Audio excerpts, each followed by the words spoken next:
ഈശോമിശിഹായ്ക്ക് സ്തുതിയായിരിക്കട്ടെ. പുതിയൊരു പ്രഭാതത്തിലേക്ക് എല്ലാവരെയും സ്നേഹപൂർവ്വം ക്ഷണിക്കുന്നു. ഇന്ന് നമ്മൾ വായിക്കാൻ പോകുന്ന വചനഭാഗം വിശുദ്ധ ലൂക്കാശ്ലീഹായുടെ സുവിശേഷം അധ്യായം 8.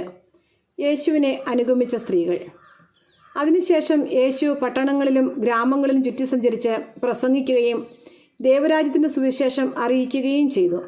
12 പേരും അവനോടുകൂടി ഉണ്ടായിരുന്നു. അശുദ്ധാത്മാക്കളിൽ നിന്നും മറ്റു വ്യാധികളിൽ നിന്നും വിമുക്തരാക്കപ്പെട്ട ചില സ്ത്രീകളും 7 ദുഷ്ടാത്മാക്കൾ വിട്ടുപോയവളും മഗ്ദലേന എന്ന് വിളിക്കപ്പെടുന്നവളുമായ മറിയവും ഹെറോദസിൻ്റെ കാര്യസ്ഥനായ കൂസായുടെ ഭാര്യ യവന്നായും സൂസന്നയും തങ്ങളുടെ സമ്പത്ത് കൊണ്ട് അവനെ ശുശ്രൂഷിച്ചിരുന്ന മറ്റു പല സ്ത്രീകളും അവരോടൊപ്പം ഉണ്ടായിരുന്നു. വിധക്കാരൻ്റെ ഉപമ. പല പട്ടണങ്ങളിൽ നിന്ന് വന്നുകൂടിയ വലിയ ഒരു ജനക്കൂട്ടത്തോട് ഉപമകളിലൂടെ അവൻ അരുളി ചെയ്തു. വിധക്കാരൻ വിതയ്ക്കാൻ പുറപ്പെട്ടു. വിതയ്ക്കുമ്പോൾ ചിലത് വഴിയരികിൽ വീണു. ആളുകൾ അത് ചവിട്ടിക്കളയുകയും പക്ഷികൾ വന്ന് തിന്നുകയും ചെയ്തു. ചിലത് പാറമേൽ വീണു. അത് മുളച്ചു വളർന്നെങ്കിലും നനമില്ലാത്തതുകൊണ്ട് ഉണങ്ങിപ്പോയി. ചിലത് മുൾച്ചെടികൾക്കിടയിൽ വീണു. മുൾച്ചെടികൾ അതിനോടൊപ്പം വളർന്ന് അതിനെ ഞെരുക്കിക്കളഞ്ഞു. ചിലത് നല്ല നിലത്ത് വീണു. അത് വളർന്ന് 100 മേനി ഫലം പുറപ്പെടുവിച്ചു. തുടർന്ന് അവൻ സ്വരമുയർത്തി പറഞ്ഞു, കേൾക്കാൻ ചെവിയുള്ളവൻ കേൾക്കട്ടെ. ഉപമയുടെ വിശദീകരണം. ഈ ഉപമയുടെ അർത്ഥം എന്തെന്ന് ശിഷ്യന്മാർ അവനോട് ചോദിച്ചു. അവൻ പറഞ്ഞു, ദൈവരാജ്യത്തിൻ്റെ രഹസ്യങ്ങൾ അറിയാൻ വരം ലഭിച്ചിരിക്കുന്നത് നിങ്ങൾക്കാണ്. മറ്റുള്ളവർക്കാകട്ടെ അവ ഉപമകളിലൂടെ നൽകപ്പെടുന്നു. അവർ കണ്ടിട്ടും കാണാതിരിക്കുന്നതിനും കേട്ടിട്ടും ഗ്രഹിക്കാതിരിക്കുന്നതിനും വേണ്ടിയാണ് അത്. ഉപമ ഇതാണ്: വിത്ത് ദൈവവചനമാണ്. ചിലർ വചനം ശ്രവിച്ചെങ്കിലും അവർ വിശ്വസിക്കുകയോ രക്ഷപ്പെടുകയോ ചെയ്യാതിരിക്കുവാൻ വേണ്ടി പിശാച് വന്ന് അവരുടെ ഹൃദയങ്ങളിൽ നിന്ന് വചനം എടുത്തു കളയുന്നു. ഇവരാണ് വഴിയരികിൽ വീണ വിത്ത്. പാറയിൽ വീണത് വചനം കേൾക്കുമ്പോൾ സന്തോഷത്തോടെ അത് സ്വീകരിക്കുന്നവരാണ്. എങ്കിലും അവർക്ക് വേരുകളില്ല. അവർ കുറേ നാളത്തേക്ക് വിശ്വസിക്കുന്നു, എന്നാൽ പ്രലോഭനങ്ങളുടെ സമയത്ത് അവർ വീണുപോകുന്നു. മുള്ളുകളുടെ ഇടയിൽ വീണത് വചനം കേൾക്കുന്നെങ്കിലും ജീവിതക്ലേശങ്ങൾ, സമ്പത്ത്, സുഖഭോഗങ്ങൾ എന്നിവ വചനത്തെ ഞെരുക്കിക്കളയുന്നതുകൊണ്ട് ഫലം പുറപ്പെടുവിക്കാത്തവരാണ്. നല്ല നിലത്ത് വീണത് വചനം കേട്ട് ഉത്കൃഷ്ടവും നിർമ്മലവുമായ ഹൃദയത്തിൽ അത് സംഗ്രഹിച്ച് ക്ഷമയോടെ ഫലം പുറപ്പെടുവിക്കുന്നവരാണ്. ദീപം മറച്ചു വയ്ക്കരുത്. ആരും വിളക്ക് കൊളുത്തി പാത്രം കൊണ്ട് മൂടുകയോ കട്ടിലിനടിയിൽ വയ്ക്കുകയോ ചെയ്യുന്നില്ല. മറിച്ച് അകത്ത് പ്രവേശിക്കുന്നവർക്ക് വെളിച്ചം കാണാൻ അത് പീഠത്തിന്മേൽ വയ്ക്കുന്നു. മറഞ്ഞിരിക്കുന്നതൊന്നും വെളിപ്പെടാതിരിക്കുകയില്ല. അറിയപ്പെടാതെയും വെളിച്ചത്ത് വരാതെയും ഇരിക്കുന്ന രഹസ്യവുമില്ല. ആകയാൽ നിങ്ങൾ എപ്രകാരമാണ് കേൾക്കുന്നതെന്ന് സൂക്ഷിച്ചു കൊള്ളുവിൻ. എന്തെന്നാൽ ഉള്ളവന് പിന്നെയും നൽകപ്പെടും, ഇല്ലാത്തവനിൽ നിന്ന് ഉണ്ടെന്ന് അവൻ വിചാരിക്കുന്നത് കൂടെ എടുക്കപ്പെടും. യേശുവിൻ്റെ അമ്മയും സഹോദരരും. അവൻ്റെ അമ്മയും സഹോദരരും അവനെ കാണാൻ വന്നു. എന്നാൽ ജനക്കൂട്ടം നിമിത്തം അവൻ്റെ അടുത്തെത്താൻ കഴിഞ്ഞില്ല. നിന്റെ അമ്മയും സഹോദരരും നിന്നെ കാണാൻ ആഗ്രഹിച്ച് പുറത്തു നിൽക്കുന്നുവെന്ന് അവർ അവനെ അറിയിച്ചു. അവൻ പറഞ്ഞു, ദൈവവചനം ശ്രവിക്കുകയും അതനുസരിച്ച് പ്രവർത്തിക്കുകയും ചെയ്യുന്നവരാണ് എൻ്റെ അമ്മയും സഹോദരരും. കൊടുങ്കാറ്റിനെ ശാന്തമാക്കുന്നു. ഒരു ദിവസം യേശുവും ശിഷ്യന്മാരും വഞ്ചിയിൽ കയറി. നമുക്ക് തടാകത്തിൻ്റെ മറുകരയിലേക്ക് പോകാമെന്ന് അവൻ പറഞ്ഞു. അവർ പുറപ്പെട്ടു. അവർ തുഴഞ്ഞുകൊണ്ടിരിക്കുമ്പോൾ അവൻ ഉറങ്ങുകയായിരുന്നു. അപ്പോൾ തടാകത്തിൽ കൊടുങ്കാറ്റുണ്ടായി. വഞ്ചിയിൽ വെള്ളം കയറി. അവർ അപകടത്തിലായി.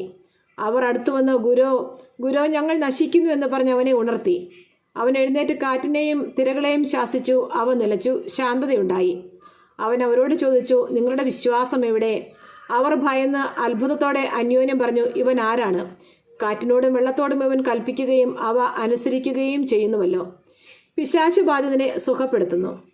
അതിനുശേഷം അവർ ഗലീലിക്ക് എതിരെയുള്ള ഗരസേനരുടെ നാട്ടിൽ എത്തിച്ചേർന്നു. അവൻ കരയ്ക്കിറങ്ങിയപ്പോൾ പിശാച് ബാധയുള്ള ഒരുവൻ ആ പട്ടണത്തിൽ നിന്ന് അവനെ സമീപിച്ചു.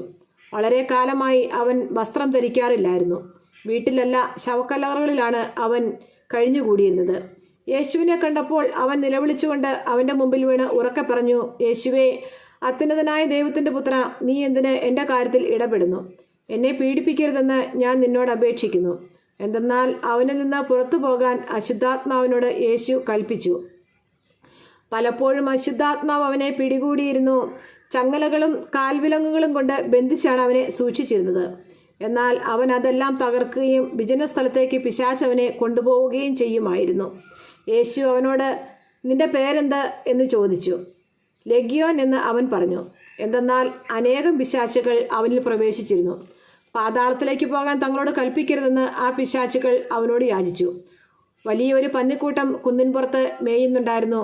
ആ പന്നികളെ ആവേശിക്കാൻ തങ്ങളെ അനുവദിക്കണമെന്ന് പിശാചുകൾ അപേക്ഷിച്ചു. അവൻ അനുവദിച്ചു. അപ്പോൾ അവ ആ മനുഷ്യനെ വിട്ട് പന്നികളിൽ പ്രവേശിച്ചു. പന്നികൾ കിഴക്കാന്തൂക്കായ തീരത്തിലൂടെ തടാകത്തിലേക്ക് പാഞ്ഞു ചെന്ന് മുങ്ങിച്ചെത്തു. പന്നികളെ മേയിച്ചുകൊണ്ടിരുന്നവർ ഈ സംഭവം കണ്ട് ഓടിച്ചെന്ന് പട്ടണങ്ങളിലും ഗ്രാമങ്ങളിലും വിവരം അറിയിച്ചു. സംഭവിച്ചെന്തെന്ന് കാണാൻ ജനങ്ങൾ പുറപ്പെട്ട് യേശുവിൻ്റെ അടുത്ത് വന്നു. പിശാചുബാധയിൽ നിന്നും വിമോചിതനായ ആ മനുഷ്യൻ വസ്ത്രം ധരിച്ച് സുബോധത്തോടെ യേശുവിൻ്റെ കാൽക്കൽ ഇരിക്കുന്നത് കണ്ട് അവർക്ക് ഭയമായി. പിശാചുബാധിതൻ എങ്ങനെ സുഖപ്പെട്ടുവെന്ന് അത് കണ്ട ആളുകൾ അവരെ അറിയിച്ചു. തങ്ങളെ വിട്ടുപോകണമെന്ന് ഗരസേനരുടെ സമീപ പ്രദേശങ്ങളിലെ ജനങ്ങളെല്ലാവരും അവനോട് അപേക്ഷിച്ചു. കാരണം അവർ വളരെയേറെ ഭയന്നിരുന്നു. അവൻ വഞ്ചിയിൽ കയറി മടങ്ങിപ്പോന്നു. പിശാചബാധയൊഴിഞ്ഞ ആ മനുഷ്യൻ അവൻ്റെ കൂടെയായിരിക്കാൻ അനുവാദം ചോദിച്ചു. എന്നാൽ അവനെ തിരിച്ചയച്ചുകൊണ്ട് യേശു പറഞ്ഞു, നീ വീട്ടിലേക്ക് തിരിച്ചുപോയി ദൈവം നിനക്ക് ചെയ്തതെന്തെന്ന് അറിയിക്കുക. അവൻ പോയി യേശു തനിക്ക് വേണ്ടി ചെയ്ത കാര്യങ്ങൾ പട്ടണം മുഴുവൻ പ്രസിദ്ധമാക്കി. രക്തസ്രാവക്കാരി സുഖം പ്രാപിക്കുന്നു. ജായറോസിൻ്റെ മകളെ പുനർജീവിപ്പിക്കുന്നു. യേശു തിരിച്ചു വന്നപ്പോൾ ജനക്കൂട്ടം അവനെ സ്വാഗതം ചെയ്തു. എല്ലാവരും അവനെ കാത്തിരിക്കുകയായിരുന്നു. അപ്പോൾ സിനഗോഗിലെ ഒരു അധികാരിയായ ജായറോസ് യേശുവിൻ്റെ കാൽക്കൽ വീണ് തൻ്റെ വീട്ടിലേക്ക് ചെല്ലണമെന്ന് അപേക്ഷിച്ചു. 12 വയസ്സോളം പ്രായമുള്ള അവൻ്റെ ഏകപുത്രി ആസന്ന മരണയായിരുന്നു. അവൻ പോകുമ്പോൾ ജനങ്ങൾ ചുറ്റും കൂടി അവനെ തിക്കിയിരുന്നു. അപ്പോൾ 12 വർഷമായി രക്തസ്രാവമുണ്ടായിരുന്നവളും ആർക്കും സുഖപ്പെടുത്താൻ കഴിയാതിരുന്നവളുമായ ഒരു സ്ത്രീ പിന്നിലൂടെ വന്ന് അവൻ്റെ വസ്ത്രത്തിൻ്റെ വിളുമ്പിൽ സ്പർശിച്ചു. തൽക്ഷണം അവളുടെ രക്തസ്രാവം നിലച്ചു. യേശു ചോദിച്ചു, ആരാണെന്നെ സ്പർശിച്ചത്? ആരും മിണ്ടിയില്ല. അപ്പോൾ പത്രോസ് പറഞ്ഞു, ഗുരോ, ജനക്കൂട്ടം ചുറ്റും കൂടി നിന്നെ തിക്കുകയാണല്ലോ. യേശു പറഞ്ഞു, ആരോ എന്നെ സ്പർശിച്ചു. എന്നിൽ നിന്ന് ശക്തി നിർഗമിച്ചിരിക്കുന്നത് എന്ന് ഞാൻ അറിയുന്നു. മറയ്ക്കാൻ സാധിക്കില്ലെന്ന് കണ്ടപ്പോൾ അവൾ വിറയലോടെ വന്ന് അവൻ്റെ കാൽക്കൽ വീണ് താൻ അവനെ എന്തിനു സ്പർശിച്ചുവെന്നും എങ്ങനെ പെട്ടെന്ന് സുഖമാക്കപ്പെട്ടുവെന്നും എല്ലാ ജനങ്ങളുടെയും മുമ്പാകെ പ്രസ്താവിച്ചു.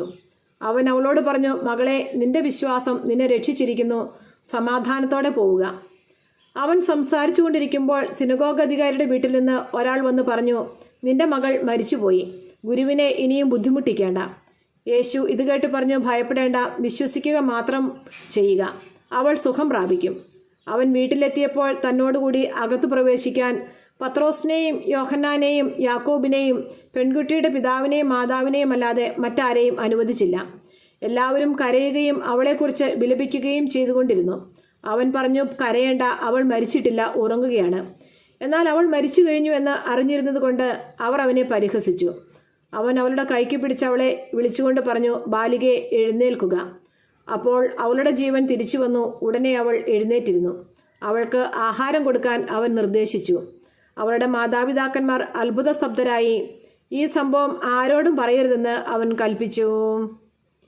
നമ്മുടെ കർത്താവായ ശമിശിഹായ്ക്ക് സ്തുതി. സങ്കീർത്തന പുസ്തകത്തിനുള്ള വായന. അധ്യായം 52. അക്രമിയുടെ അവസാനം. ശക്തനായ മനുഷ്യ, ദൈവഭക്തർക്കെതിരെ ചെയ്ത ദുഷ്ടതയിൽ നീ എന്തിനഹങ്കരിക്കുന്നു? ദിവസം മുഴുവനും നീ വിനാശം നിരൂപിക്കുന്നു. വഞ്ചക, നിന്റെ നാവ് മൂർച്ചയുള്ള ക്ഷൗരക്കത്തി പോലെയാണ്. നന്മയേക്കാൾ തിന്മയും സത്യത്തേക്കാൾ വ്യാജവും നീ ഇഷ്ടപ്പെടുന്നു. വഞ്ചന നിറഞ്ഞ നാവേ, വിനാശകരമായ വാക്കുകളാണ് നിനക്ക് ഇഷ്ടം. ദൈവം നിന്നെ എന്നേക്കുമായി തകർക്കും. നിന്റെ കൂടാരത്തിൽ നിന്ന് അവിടുന്ന് നിന്നെ വലിച്ചെടുത്ത് ചീന്തിക്കളയും. ജീവിക്കുന്നവരുടെ നാട്ടിൽ നിന്ന് നിന്നെ അവിടുന്ന് വേരോടെ പിഴുതുകളയും. നീതിമാന്മാർ അത് കണ്ട് ഭയപ്പെടും. അവനെ പരിഹസിച്ച് അവർ പറയും, ഇതാ ദൈവത്തിൽ ശരണം വയ്ക്കാത്ത മനുഷ്യൻ, സ്വന്തം സമ്പദ് സമൃദ്ധിയിൽ വിശ്വാസമർപ്പിച്ചവൻ, അക്രമത്തിൽ അഭയം തേടിയവൻ. ദൈവത്തിൻ്റെ ഭവനത്തിൽ തഴച്ചു വളരുന്ന ഒലിവ് മരം പോലെയാണ് ഞാൻ.